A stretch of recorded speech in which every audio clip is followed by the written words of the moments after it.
Hi friends, ഞാൻ ഷിംജിത്ത്. നമ്മൾ ഇന്നുള്ളത് ഗുജറാത്തിലെ ആനന്ദിൽ ഉള്ള അമുൽ ഫാക്ടറിയിലാണ്. ആനന്ദ് മിൽക്ക് യൂണിയൻ ലിമിറ്റഡിന്റെ ചുരുക്കപ്പേരായിരുന്നു അമുൽ. എന്നാൽ ഇന്ന് ഇത് ഒരു ബ്രാൻഡ് നെയിം മാത്രമാണ്. അങ്ങനെ ഒരു ബ്രാൻഡ് നെയിം എന്ന് പറഞ്ഞാൽ കുറഞ്ഞു പോകും.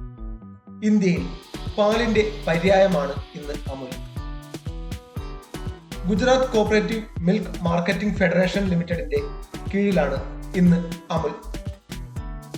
ഏകദേശം 36 ലക്ഷം ക്ഷീര കർഷകർ അംഗങ്ങളായിട്ടുള്ള ഒരു സൊസൈറ്റിയാണിത്. ലോകത്തിലെ തന്നെ ഏറ്റവും വലുത് എന്ന് അവകാശപ്പെടാവുന്ന ഒന്ന്.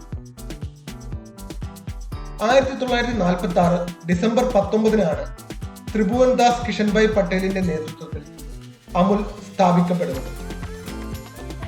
1949 doctor Varghese Kurien general manager ആയി വരുന്നതോടെയാണ് അമുലിന്റെ തലവര മാറുന്നത്.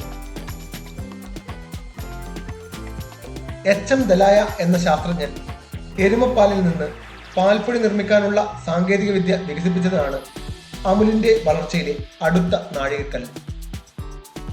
ഗുജറാത്തിലെ ആനന്ദിലാണ് അമുലിന്റെ ഹെഡ്ക്വാർട്ടേഴ്സ് സ്ഥിതി ചെയ്യുന്നത്. 52,000 കോടിയാണ് ഇന്ന് അമുലിന്റെ വാർഷിക വിറ്റുവരവ്. ഇന്ത്യയിലെ ഏറ്റവും വലിയ ഭക്ഷ്യോൽപാദന നിർമ്മാണ സ്ഥാപനമാണ് അമുൽ. ഒരു ദിവസം ഏകദേശം 10 മില്യൺ ലിറ്റർ പാല് ആണ് അമുൽ സംസ്കരിക്കുന്നത്. Mauritius, UAE, America, Bangladesh, Australia, China, ദക്ഷിണാഫ്രിക്ക തുടങ്ങിയ രാജ്യങ്ങളിലേക്ക് അമുലിന് ബ്രാഞ്ചുകളുണ്ട്.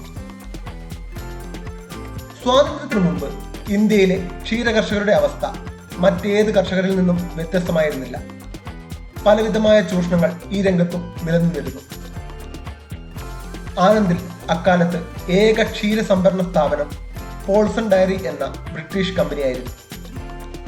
ക്ഷീരസംഭരണത്തിന്റെ കുത്തക അവർക്കായിരുന്നു. ഇത് വൻതോതിലുള്ള ചൂഷണത്തിന് ഇടയാക്കി. ഈ കാര്യം ശ്രദ്ധയിൽപ്പെട്ട ത്രിഭുവൻദാസ് പട്ടേൽ സർദാർ വല്ലഭായ് പട്ടേലിന്റെ ഉപദേശപ്രകാരം മൊറാർജി ദേശായിയുടെ സഹായത്തോടെ ഖേദ ജില്ലയിൽ ഒരു സഹകരണ സംഘം സ്ഥാപിച്ചു. കേര district cooperative milk producers union limited എന്ന പേരിൽ ആയിരുന്നു ആദ്യത്തെ സഹകരണ സംഘം അറിയപ്പെട്ടിരുന്നത്. സ്ഥാപനത്തിന്റെ വളർച്ചയോടെ അതിന് ഒരു ബ്രാൻഡ് നെയിം ആവശ്യമാണ് എന്ന് വന്നു.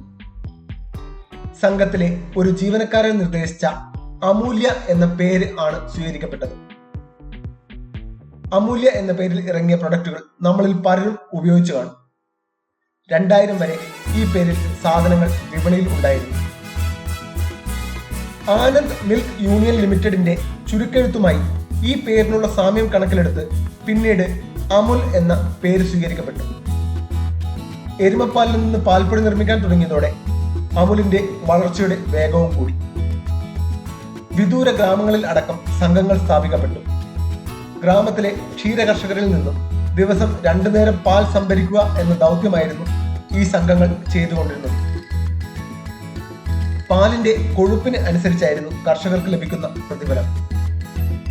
സംഭരിക്കപ്പെടുന്ന പാൽ മണിക്കൂറുകൾക്കകം തന്നെ സംസ്കരിച്ച് വിതരണക്കാരിലേക്ക് എത്തിക്കപ്പെട്ടു. വിപുലമായ ചില്ലറ വിൽപ്പന ശൃംഖല കൂടിയായപ്പോൾ അമുലിന് എതിരാളികൾ ഇല്ലാതായി.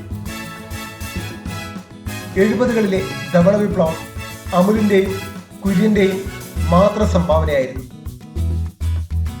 അമുലിനെ മാതൃകയാക്കി മറ്റു സംസ്ഥാനങ്ങളിലും ക്ഷീരോത്പാദന സഹകരണ സംഘങ്ങൾ നിലവിൽ വന്നു.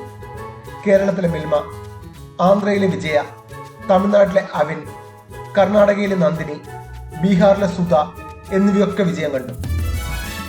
1966 അമുലിന്റെ ആദ്യ ടെലിവിഷൻ പരസ്യം വരുന്നത്.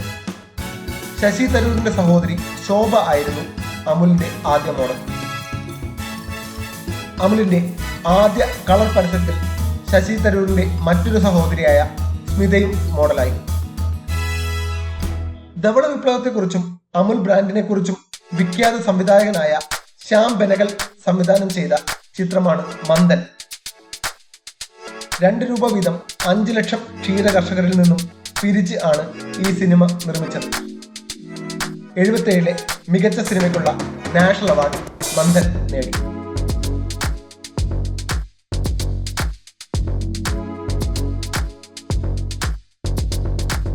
എല്ലാ ദിവസവും ഉച്ചയ്ക്ക് 2 മണി മുതൽ 4 മണി വരെ അമുൽ ഫാക്ടറികൾ സന്ദർശിക്കാൻ അനുമതിയുണ്ട്. അമുലിന്റെ വെബ്സൈറ്റിൽ നിന്നും സന്ദർശിക്കാൻ താല്പര്യമുള്ള ഫാക്ടറിയിലേക്ക് പാസ് എടുക്കാവുന്നതാണ്. സന്ദർശനവും ഗൈഡ് ടൂറും തികച്ചും സൗജന്യമാണ്.